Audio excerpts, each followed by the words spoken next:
Jean Reno a accepté d'être l'audio guide de l'exposition sur Johnny Hallyday l'exposition, et n'a pas hésité une seconde. Pour de Johnny, il n'y a pas à discuter, tu viens avec ton bâton de pèlerin, fait-il savoir dans les colonnes du Parisien.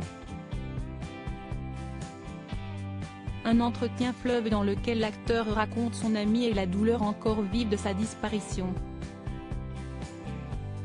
Mais le deuxième et dernier jour d'enregistrement, quand je raconte la fin de sa vie, ça a été difficile.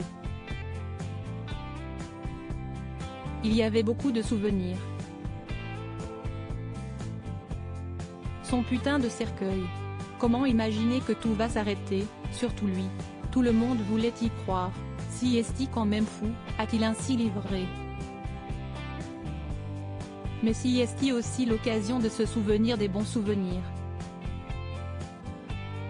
Notamment une anecdote folle datant de la dernière partie de la carrière de Johnny lorsqu'il a rencontré la jeune génération qui l'a revigoré, Mathieu Chédid, Yodelis, Yarol Poupeau. Celui qui partage sa vie avec sa femme Sophia confie, vous savez que le disque avec N, il l'a fait sous champignons, hallucinogènes. Il me l'a avoué. Je lui ai dit, mais qu'où est ce que t'as fait? Mais si les autres prenaient des champignons, ils ne pouvaient pas rester au bord. Si est-il donc sous drogue que le rocker papa de Jade et Joy Hallyday a enregistré avec Mathieu Chédid? Parler de son ami lui fait du bien. Mais le acteur se retient. Je ne veux pas trop en faire mais je pourrais vous en parler pendant une semaine. Il avait beaucoup de faces, de personnages. On était des compagnons de route, on a vécu de ces moments. Comme quand il était bourré et qu'il revenait sur son bateau. Il fallait passer par une petite passerelle et tous les soirs, je me disais, il va tomber, alors je vidais mes poches et je m'apprêtais à sauter. Il me regardait, l'air de dire, mais tu me prends pour qui? Et il n'est jamais tombé.